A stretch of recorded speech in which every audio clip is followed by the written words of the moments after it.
Oke, di sini saya mau menasihati diri saya pribadi dan teman-teman sekalian, apalagi teman-teman yang sudah menipu ya. Apa sih tujuan Anda menipu?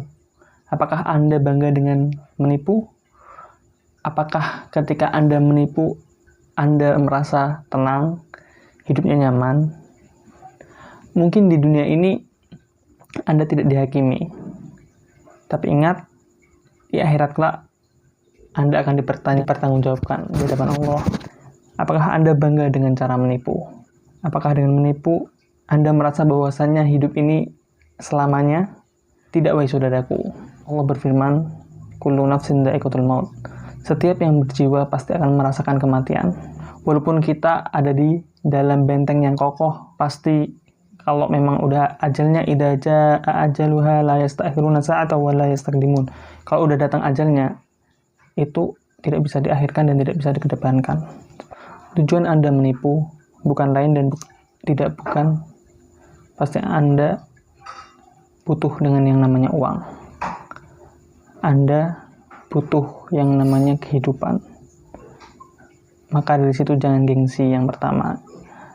Yang kedua, ketika Anda merasa aman di dunia, tidak untuk di akhirat.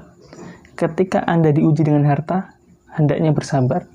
Fasbiru innallaha ma'as sabirin. Bersabarlah, sesungguhnya Allah bersama orang-orang yang sabar. Ketika kita diuji dengan harta, malah kita menipu. Anda sebagai rakyat aja sudah bisa menipu.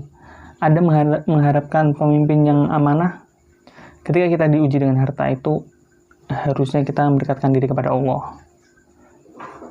Kita bersabar, kita berusaha. Kemudian kita bertakwa kepada Allah Subhanahu wa taala. Kita yakin bahwasanya Allah itu Maha Kaya. Idza sta'anta fasta'in billah. Kalau kamu meminta pertolongan itu, minta tolong sama Allah. Kalau kita bertakwa kepada Allah Subhanahu wa taala, maka Allah akan memberikan jalan keluar. Allah Subhanahu wa taala berfirman, "Wa may yattaqillaha yaj'al lahu makhraja." Barang siapa yang bertakwa kepada Allah Subhanahu wa taala, Allah akan memberikan jalan keluar. Bukan cuma itu, wa yarzuquhu min haitsu lam yahtasib. Allah Subhanahu wa taala akan memberikan rezeki dari arah yang tidak disangka-sangka. Kalau kita bertakwa, kita menjalankan apa yang Allah perintahkan dan menjauhi larangannya.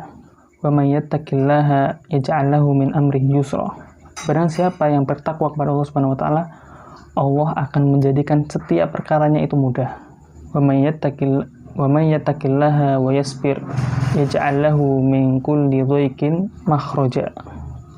Barang siapa yang bertakwa kepada Allah dan bersabar, maka Allah akan memberikan jalan keluar di setiap keadaan ketika kita susah. Seperti itu. Maka tidak ada gunanya. Saya menasihati kepada saudara-saudaraku yang suka menipu. Hidup ini cuma sementara. Ladang beramal. Ketika Anda merasa aman di dunia, tidak untuk di akhirat.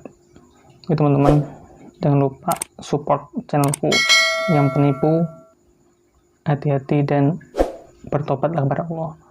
Mungkin ketika Anda bertobat kepada Allah, itu urusan Anda dengan Allah. Ketika Anda bermaksiat, maka bertobatlah kepada Allah. Tapi ketika Anda ada urusan dengan makhluk, sampai orang yang punya utang aja ya, ketika Anda menipu itu otomatis Anda utang sama orang yang Anda tipu.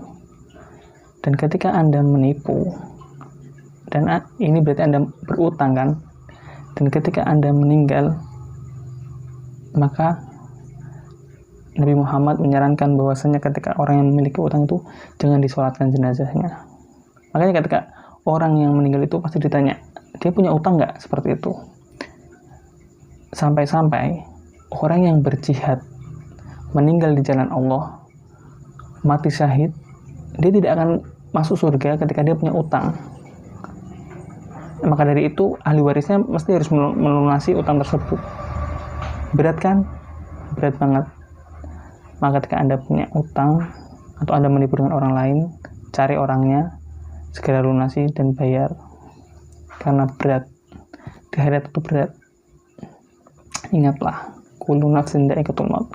Setiap yang berjiwa itu akan merasakan kematian.